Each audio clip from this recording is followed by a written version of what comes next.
नमस्कार, मैं हूं प्रवीण दुबे और आप देख रहे हैं प्राइम डिबेट। दिए हमने जलाए रोशनी को, जले अब घर तो ये तकदीर घर की। मध्य प्रदेश की विधानसभा में इन दिनों ऐसा ही दिलचस्प नजारा पेश हो रहा है।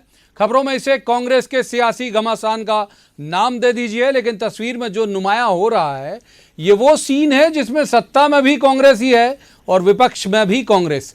4 दिन के एमपी विधानसभा के बजट सत्र में 700 से ऊपर प्रश्न लगे और हैरत की बात यह कि इनमें ज्यादातर सवाल कांग्रेस के विधायकों के ही थे, वो भी अपनी ही सरकार को घेरते हुए। इसी बजट सत्र में शिवराज सरकार के दौर के मंदसौर गोलीकांड से लेकर सिंगस्त घोटाला, नर्मदा में पौधारोपण में हेरफेर, व्यापम जैसे घोटालों पर सरकार क्लीन चिट देती हुई नजर आई। इसी बजट सत्र में अवैध उत्खनन से लेकर रेत खदानों के मामले पर कांग्रेस विधायकों ने अपनी ही सरकार पर उंगली उठाई। सदन के भीतर का ये नजारा, सदन के बाहर पार्टी के दिग्गज दिग्विजय सिंह की समझाइश के बाद बवाल और फिर सवाल भी, फिर उस पर मंत्री का चिट्ठी लिखकर जवाब कि घर की बात घर में ही की जा सकती थी। उधर पाले के उस पार खड़ी बीजेपी असल में जिसे विपक्ष की भूमिका निभाना चाहिए वो भी तथ्यों के साथ सरकार को घेरते मैदान में नहीं आ रही। कांग्रेस के पाले से जो गेंद आ जाए तो लपक लो, वरना मैदान में बैठने की जिम्मेदारी तो निभा ही रहे हैं। कांग्रेस के भीतर मची है खींचतान और विपक्ष में बैठी बीजेपी की तसल्ली के चलते चलने दो, हम आम चुनाव के बाद किसी मोड़ में आएंगे। इस सियासी सूरत हाल में उम्मीद का आसमान तक रही जनता सिर्फ तमाशबीन है, जो ये फलसफा हाथ में लेकर खड़ी है कि आदतन तुमने कर दिया वादा और आदतन हमने एतबार किया। तो आज प्राइम डिबेट में सदन से सड़क तक कांग्रेस की अति सक्रियता और विपक्ष में बैठी बीजेपी के उस पर तंज कसने वाले और न्यूट्रल मोड़ पर हम चर्चा करेंगे। लेकिन पहले आपको दिखाते हैं एक रिपोर्ट, देखिए।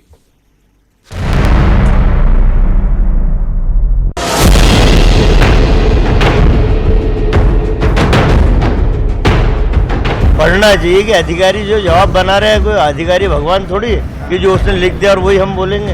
हमारा विवेक भी तो है, हमारा अध्ययन भी तो है। उस विवेक और उस अध्ययन के आधार पे हमको बहुत सारी बातें करना। तो ट्रेनिंग दी जाएगी क्या सर? नहीं, ट्रेनिंग तो दे ही रहे, दिग्विजय सिंह जी दे ही रहे हैं ट्रेनिंग। देखिए, ऐसा है 15 साल से मैं भी विधायक हूँ, कागज पढ़ना मुझे भी आता, उनको प्रश्न का उत्तर खुद को पढ़ना था। हर मंत्री की अलग स्टाइल होती है। अगर उमंग जी को लगा कि उनको पत्र के द्वारा उनका जो भी बात है उस पर उन्होंने पत्र लिखा, अब वो उनकी स्टाइल है, तो हर व्यक्ति का अलग स्टाइल है। मेरा जो उसमें पीछे की मेरी जो एक स्टाइल रहती है, मैं सीधा व्यक्ति से बात कर देता हूँ। एक के बाद एक कांग्रेस के ही 3 मंत्रियों के बयानों को आपको सुनाना इसलिए भी जरूरी था कि 2.5 महीने पुरानी कांग्रेस सरकार का असल सीन आपके सामने आ सके। 2.5 महीने पुरानी सरकार, जिसमें सरकार के एक मंत्री मुख्यमंत्री की मोहर लगे बगैर एक योजना बंद करवा जाते हैं। 2.5 महीने पुरानी सरकार में सरकार के ही मंत्री पिछली सरकार के 3 बड़े बड़े घोटालों पर तकरीबन क्लीन चिट की मोहर लगा जाते हैं। मंत्रियों को समझाइश देने का जायज हक यूं सीएम कमलनाथ का है, लेकिन मंत्रियों को फटकार लगाते दिग्विजय सिंह सामने आते हैं। 2.5 महीने के दौरान 250 तबादले भी हो जाते हैं। यहाँ तक भी बात ठीक, फिर नेताओं की ना और हाँ के बाद 80 तबादलों में संशोधन भी हो जाते हैं। बजट सत्र में 700 से ऊपर प्रश्न लगाए जाते हैं, उनमें ज्यादातर सवाल कांग्रेसियों के, वो भी अपनी ही सरकार को घेरते हुए आते हैं। असल में जवाबदेही अपने नेता की ही है, पार्टी की जवाबदेही होती तो ये सीन न बनता।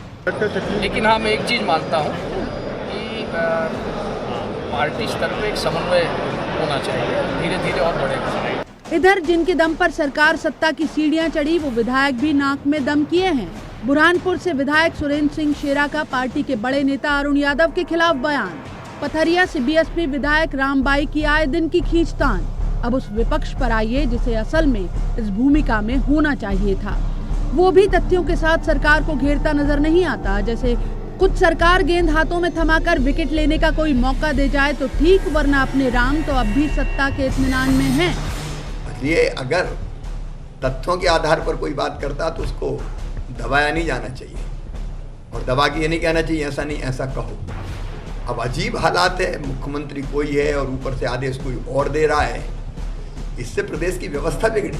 ये स्पष्ट करना पड़ेगा कि कौन चला रहा है। तो सियासी दल जब अपने भीतर बाहर के सियासी घमासानों से बाहर आ पाएंगे तब शायद देख पाएंगे कि एमपी में अब भी कुपोषण से मरने वाले बच्चों का आंकड़ा 60,000 के पार जा रहा है। अपराध का ग्राफ फिर बढ़ रहा है तेजी से और पिछले 2 बरस में 53% बेरोजगार और बढ़ चुके हैं।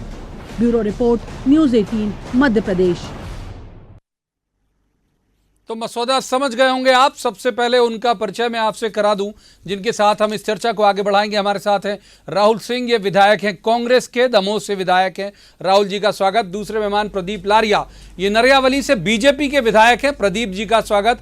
और तीसरे मेहमान जो हैं वो पत्रकारिता का बड़ा चर्चित चेहरा है, सतीश एलिया। सतीश जी का भी स्वागत है। सबसे पहले राहुल जी आपसे ही हम इसी लाइन पे ही बात करेंगे जो हमारे आज के इस एजेंडे की लाइन भी है कि सत्ता में भी कांग्रेस और विपक्ष में भी कांग्रेस, कैसे चलेगा? सबसे पहले तो मैं आपको बता दूं कि यह पूर्णतः गलत है। माननीय कमलनाथ जी वो नेता हैं जिनका अनुभव और जिनके मार्गदर्शन में मध्य प्रदेश में कांग्रेस की सरकार बनी है और कहीं पर किसी भी स्तर पर मतभेद नहीं है और वन सिंगल हैंड। कुनबे से परेशान तो वो भी हो गए, तब तो हाउ टू बिहेव सिखाने के लिए ट्रेनिंग का वो कह रहे हैं कि मंत्रियों को ट्रेनिंग कराई जानी चाहिए। नहीं, कोई भी कुछ तो भी बोल रहा है, कहीं भी बोल रहा है, ऐसा हो रहा है? नहीं, ऐसा बिल्कुल नहीं है। ना माननीय कमलनाथ जी परेशान है और ना ही कोई अनुशासनहीनता की बात हुई है। हाँ, हम ये मान सकते हैं कि हल्की सी कोऑर्डिनेशन की कमी होने के कारण ऐसा हो सकता है, लेकिन अगर हम मूलतः हल्की सी है या भारी सी है? नहीं, बिल्कुल हल्की सी हो सकती है। और हम आपको बता दें कि माननीय कमलनाथ जी का अनुभव और उनकी कार्य करने की जो शैली है वो पिछले 35 वर्षों से है और सर्वमान्य नेता है मध्य प्रदेश के। और माननीय कमलनाथ जी के नेतृत्व में मध्य प्रदेश में सरकार बनी और लोकसभा में भी माननीय कमलनाथ जी के नेतृत्व में पूरा मंत्रिमंडल, पूरा विधायक और पूरा संगठन काम करेगा और हम बहुत अधिक सीट यहाँ से जीतेंगे और माननीय राहुल गांधी जी को लोकसभा में प्रधानमंत्री बनाने का रास्ता प्रशस्त करेंगे। और अभी वक्त भी हमारे पास है, हम जरूर आपके पास फिर से आएंगे। प्रदीप जी, आपकी पहली टिप्पणी यहाँ पर जो हमने आज का ये प्रोग्राम का एजेंडा रखा है कि सत्ता में भी विधायक कांग्रेस और विपक्ष में भी कांग्रेस, सहमत है आप इस बात से कि नहीं? वैसे तो भारतीय जनता पार्टी बहुत मजबूत विपक्ष के रूप में विधानसभा में है और बहुत छोटा सत्र हुआ है।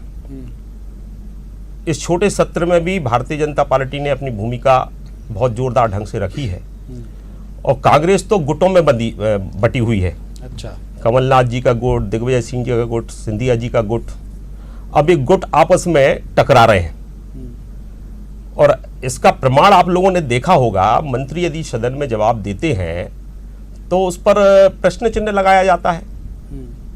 अब ये तो हो नहीं सकता कि विधानसभा में प्रश्न का उत्तर कोई तय करे लेकिन ऊपर से कोई उसको दिशा दे, ऐसा तो हो नहीं सकता।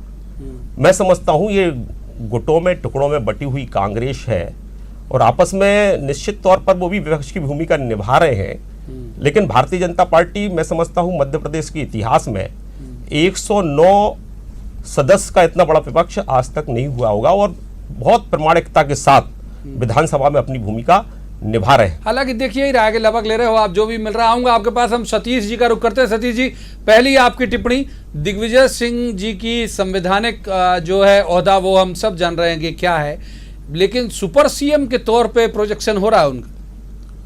देखिए, मैं दिग्विजय सिंह जी की भूमिका के बारे में कोई टिप्पणी करने से पहले एक बात ये कहना चाहता हूँ, जब भी सत्ता बदलती है, दिग्विजय सिंह जब मुख्यमंत्री बने थे राष्ट्रपति शासन के बाद, मैंने वो वक्त भी देखा था, फिर 10 साल वो मुख्यमंत्री रहे, उनकी वो भूमिका भी देखी थी और उसके बाद जब बीजेपी आई और बीजेपी की सरकार में 3 बार मुख्यमंत्री बदले।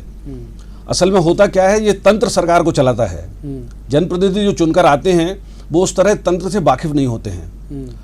इसका उदाहरण मैं बताता हूं आपको। जब शिवराज सिंह चौहान मुख्यमंत्री बने तो उनके मुख्यमंत्री बनने के बाद तत्कालीन जो मुख्य सचिव थे विजय सिंह, उस समय सरकार ने अपनी तरफ से क्लीन चिट दे दी। एमपीएसआईटी डीसी घोटाला जो हुआ था, आपको पता होगा वो, उसमें जो आज के मुख्य सचिव हैं सुधीर रंजन मोहंती, उनके बारे में एक नोट शीट सरकार से चली गई थी और ये कह दिया गया था कि उनको ये उसमें दोषी नहीं है कहीं। और मैं बताऊं, जब मुख्यमंत्री उस वक्त के शिवराज सिंह चौहान एक कार्यक्रम में गए थे जहानुमा होटल में, वो मैं संयोग से मैं वहां था। जब मैंने उनसे सवाल पूछा कि क्या आपको पता है कि आपने एमपी एसआईटी डीसी घोटाले में उनको सुधीर रंजन मोहंती को क्लीन चिट दे दी है, तो सच मानिए एकदम चौंक गए वो। उन्होंने कहा कि अरे उनको पता नहीं था। इसके बाद आपको मालूम है सारी चीजें, आप इतिहास में है कि वो विजय सिंह को यहाँ से जाना पड़ा, लेकिन उनके खिलाफ भी कोई कार्रवाई नहीं हुई और आज मोहंती जी मुख्य सचिव हैं। तो जब सरकार बदलती है, ये बात मैं बता रहा हूं उस व्यक्ति की जो मुख्यमंत्री बन गया नहीं, था। तो ये एप्लीकेबल ये इसलिए कमलनाथ जी और शिवराज जी के का प्रशासकीय अनुभव में फर्क भी है ना। शिवराज जी जब आए थे तो सीधे सीएम बने थे, नहीं, लेकिन इनको तो लंबा जो मंत्री आ रहे हैं विभागीय, क्या होता है विधानसभा में, जब जिस दिन आपका प्रश्न होता है, आपके विभाग के प्रश्न आते हैं, तो मंत्री उस विभाग के अधिकारियों के साथ प्रश्नों और उत्तरों को लेकर एक डिस्कशन करते हैं। कई बार जो सीनियर मंत्री होते हैं, जो जिनकी प्रशासनिक पकड़ होती है, तो वो उस पर पूरा लंबा डिस्कशन करते हैं और एक एक उत्तर पे तय करने पे बातचीत करते हैं वो। लेकिन मुझे ऐसा लगता है कि सत्ता परिवर्तन के बाद जो नए मंत्री बने हैं, वो गुटी उनकी संरचना जो भी हो कांग्रेस की, लेकिन सरकार के जो अफसर होते हैं वो नहीं बदलते हैं। वो उनका जवाब वो एक तरह से एक बंधे बंधाए पैटर्न पे होता है। उसी पैटर्न पे उन्होंने जवाब दे दिए हैं। सरकार किसी भी पार्टी की हो, कहीं गोली चलती है तो ये कहते हैं कि भाई वो तो आत्मरक्षा में चलाई गई थी। इनकी सरकार हो कि उनकी सरकार, जब मुल्ताई में गोली चली थी तब दिग्विजय सिंह की सरकार ने भी यही कहा था। उन्होंने ये स्वीकार नहीं किया था, जबकि राजनीतिक रूप से ये कहा गया था किसानों की हत्या कर दी गई, जैसा कि मंदसौर में कहा गया। तो तब भी जो दिग्विजय सिंह की सरकार के जमाने में जो जवाब था, जो शिवराज सिंह चौहान की सरकार के जमाने में जवाब था, वही आज भी जवाब आया। अधिकारी जवाब बनाते। एक बार फिर राहुल जी का रुख करते। राहुल जी, कुछ सवाल है मेरे पास, मतलब मैं देख रहा हूं अभी जो मैंने कुछ निकाले उनमें से कि भाई सैलाना के जो कांग्रेस विधायक है हर्ष विजय गहलोत, इन्होंने गोलीकांड का मुद्दा उठाया। आपकी ही सरकार के मंत्री ने कह दिया कि नहीं कुछ नहीं हुआ उसमें, मतलब सब जो सतीश जी जिसका जिक्र कर रहे हैं, हर्ष विजय गहलोत ने व्यापम पे उठाया, उस पे भी कहा कि नहीं हम संतुष्ट हैं जांच से। सतना से कांग्रेस विधायक सिद्धार्थ सुखलाल कुशवाहा ने सिंगस की गड़बड़ियों पे उठाया। दिग्विजय सिंह ने कान खींच दिए, बेशक उमंग सिंगार के और जो दूसरे मंत्री हैं बाला बच्चन उनके, लेकिन अपने बेटे के नहीं खींचे उन्होंने। उस पूरे मसले में उन्होंने जयवर्धन सिंह का जिक्र नहीं किया। तो मैं सिर्फ ये समझना चाहता हूं कि आपकी ही सरकार है, अब आप ही सवाल की उठाओगे तो इन्हें तो प्रदीप जी की पार्टी को तो रेडीमेड मिल जाएगा मसाला। क्या है मैं आपको बताऊं कि मध्य प्रदेश में जब कांग्रेस ने चुनाव लड़ा तो चाहे वो मंदसौर गोलीकांड हो और चाहे वो नर्मदा में जो वृक्षारोपण की बात हो, ये कुछ विशेष मुद्दे रहे और साथ में उसमें व्यापन भी एक मुद्दा था। तो ये तो मुद्दे थे, इन्हीं मुद्दों पे तो कांग्रेस ने इलेक्शन लड़ा और आज मध्य प्रदेश में कांग्रेस की सरकार है। और आने वाले समय में जो भी व्यक्ति, जो भी अधिकारी या जो भी नेतागण इसमें दोषी होंगे उनको मध्य प्रदेश कांग्रेस की सरकार सजा दिलाएगी। तो फिर सदन में कैसे चूक हो गई आप लोगों को जवाब देने में? यही जो सतीश जी कह रहे हैं कि अधिकारियों ने जो लिख दिया वो चला गया। अब सदन में क्या हुआ और कैसे हुआ ये अलग विषय है, पर मेरा रुख एज अ विधायक और बिल्कुल क्लियर है कि हमारे मुद्दे बिल्कुल स्पष्ट थे। इन्हीं मुद्दों पे कांग्रेस ने चुनाव लड़ा था और इन्हीं मुद्दों को लेके कांग्रेस जनता के बीच में गई थी और आज भी वो मुद्दे जीवित हैं। जब तक उन व्यापम के उन दोषियों को सरकार सजा नहीं देती, जब तक हार नहीं मानेगी कांग्रेस के जो एजेंडे थे वो पहले भी स्पष्ट थे, आज भी स्पष्ट है और आने वाले लोकसभा के चुनाव में भी बिल्कुल स्पष्ट मुद्दे हैं। और माननीय कमलनाथ जी के नेतृत्व, सिंगल हैंडेड नेतृत्व में ही विधानसभा और लोकसभा का पुनः चुनाव लड़ा जाएगा। कोई इसमें वैचारिक मतभेद नहीं है, कोई गुटबाजी नहीं है, कुछ नहीं है, क्लियर कट बिल्कुल चीजें हैं हम लोगों के बीच में, हम जितने विधायक हैं और संगठन के बीच। प्रदीप जी, अगर मैं गलत नहीं हूं, आप बहुत मजबूत विपक्ष आप कह रहे हैं और वाकई है भी इस बार बहुत मजबूत विपक्ष, लेकिन कांग्रेसियों जो 727 सवाल पूछे गए थे 4 दिन के सत्र में, अगर लगभग इतने ही सवाल थे, उसमें अधिकतर कांग्रेसियों ने पूछे। तो आप तो रेडीमेड मुद्दे की तलाश में रहते हो कि चलो यही लड़ लें, हम तो केवल इन्हीं की बात को आगे बढ़ा के और उसका फिर माहौल बनाएंगे इनके खिलाफ। ऐसा नहीं है। भारतीय जनता पार्टी, मैंने पहले ही कहा कि मजबूत विपक्ष के रूप में है और आज 139 की लोक महत्व के विषय पर चर्चा हुई, बड़ी प्रभावी चर्चा हुई और उसमें विषय ये भी आया कि जो कर्ज माफी कर रहे हैं, अभी राहुल जी कह रहे थे कि ये चुनाव इन्होंने कुछ मुद्दों पर लड़ा है, लेकिन जो मुद्दे रहे हैं वो अलग विषय है, लेकिन इनने जो झूठ और फरेब से के कारण चुनाव लड़ा है। आप लोगों ने देखा होगा जो कांग्रेस का वचन पत्र था, अब हमारे यहाँ तो वचन पत्र रघुकुल रीत सदा चली आई, प्राण जाए पर वचन न जाई। हमारे यहाँ वचन का एक अलग महत्व है, और उन 75 वचन पत्र को यदि देखेंगे तो मुझे नहीं लगता ये 5 साल में इसको पूरा कर पाएंगे। ये कह रहा है कि वचन हर दिन लगभग एक ना एक कुछ ना कुछ बता देते हैं कि ये वचन पूरा कर लिया। एक भी वचन इनका पूरा नहीं हुआ है। जो प्रमुख इनका वचन था नंबर 1 पर, जिसमें किसान कर्ज माफी की बात कही गई थी, उसमें कालातीत और वर्तमान ऋण, चाहे वो नेशनलाइज बैंक से लिया हो या फिर वो कोऑपरेटिव बैंक से लिया गया हो, इन सब के माफ होना थे। इनने कोई कंडीशन नहीं लगाई थी। नीले, पीले, हरे, गुलाबी, कत्था कत्था, ना जाने कितने प्रकार के रंग का खेल पंचायतों में चल रहा है। अभी तक एक भी किसान का कर्जा माफ नहीं हुआ है। इसको बड़े प्रभावी ढंग से इस बात को रखा गया है, और अभी भी एक बताने की स्थिति में नहीं है कि ये कर्जा माफ कब तक होगा। वैसे माफ करना उतना प्रभावी मतलब अभी भी नहीं दिखता। जिस तरह से जो भी प्रभावी कर रहे हैं वो कांग्रेस के ही नेता कर रहे हैं। मैक्सिमम विपक्ष का रोल कांग्रेस के नेता ही प्रभावी तौर पे दिखा रहे थे। आऊंगा आपके पास, कर्ज माफी वाला जो विषय भी आया, तो ये जो सहकारी संस्थाएं हैं उनसे ये पैसा लेकर किसानों का पैसे से किसानों का कर्ज माफ करने की योजना बना रहे हैं। 50% ये भी साहब मुरैना से जो कांग्रेस के विधायक हैं, मैं प्रदीप लारिया जी को बता देता हूं, मुरैना से जो कांग्रेस के विधायक हैं गिरिराज दंडोतिया, उन्हीं ने पूछा था ये सवाल के किसानों से कर्ज माफी के नाम पे ये फर्जीवाड़ा हो रहा है सहकारिता मंत्री से। ठीक है, हम एक बार सतीश एलिया जी का रुख कर लेते हैं। सतीश जी, एक ये जो इनका दोनों की राजनीतिक मजबूरी है, एक भाजपा से है एक कांग्रेस से है, लेकिन मैं ये आपसे समझना चाहता हूं कि ये जो लगातार धमकी, जो एक क्लब बन गया, कल जो रात की जो पार्टी हुई, डिनर डिप्लोमेसी जो थी, और जिसमें बसपा और बाकी असंतुष्ट विधायक भी शामिल है, तो ये लगातार दबाव बनाएंगे सरकार पे और सरकार की मजबूरी होगी कि झुकते जाए। देखिए, लोकसभा चुनाव जब तक नहीं हो जाता तब तक तो ये हालात मुझे नहीं लगता कि बदलेंगे, क्योंकि कांग्रेस जिस तरह से कांग्रेस सरकार में आई है और जिस तरह से बीजेपी विपक्ष में गई है सत्ता में रहते हुए, बीजेपी के अपने संकट हैं और कांग्रेस के अपने संकट हैं। कांग्रेस की सरकार बनी है तो वो एकजुटता से बनी है। उनकी जो कबीलों में बटी हुई कांग्रेस है वो एकजुट हो गई और सरकार बन गई, तो उनको वो एकजुटता बनाए रखना है। दिग्विजय सिंह जी की जो भूमिका है, अभी कहा कि उनकी संवैधानिक भूमिका क्या है, ऐसा सवाल उठाया गया, लेकिन लोकसभा चुनाव तक मुझे नहीं लगता कि जो अभी भूमिका है, दिग्विजय सिंह जी की जो भूमिका है, कमलनाथ की जो भूमिका है, या इनके अलग अलग जो गुट हैं उनकी जो भूमिका है। नहीं, मैं ये कह रहा हूं कि यदि मान लीजिए सीरियल हो, आपसे माफ कीजिए, यदि आप वरिष्ठ हो, सीनियर हो, तो पब्लिकली डांटोगे क्या आप? उसके उनका ओहदा भी तो देखो, मंत्री तो है, भले ही आपका चेला हो या आपसे छोटा हो, लेकिन पब्लिकली डांट के ये क्या इंप्रेशन दे रहे हैं दिग्विजय सिंह जी? नहीं, मुझे लगता है कि ये अच्छे टेस्ट में तो नहीं है। मतलब कमलनाथ जी ने भी शायद ही अच्छे टेस्ट में लिया हो, लेकिन मेरा कहना है कि राजनीति मजबूरियों, सियासत जो है मजबूरियों का एक वो माना जाता है, और खासकर जब आपकी सरकार अल्पमत में हो। कमलनाथ की सरकार अल्पमत में है, उसको रामबाई का भी समर्थन है, और रामबाई धमकाती रहती है। हाँ, रामबाई, जैसे अभी शेरा का आपने नाम लिया, वो है तो निर्दलीय विधायक, लेकिन वो रामबाई कहती मैं जब चाहूंगी मंत्री बन जाऊंगी। वो ये उनको सबको पता है कि ये मजबूरी की सरकार है, अल्पमत की।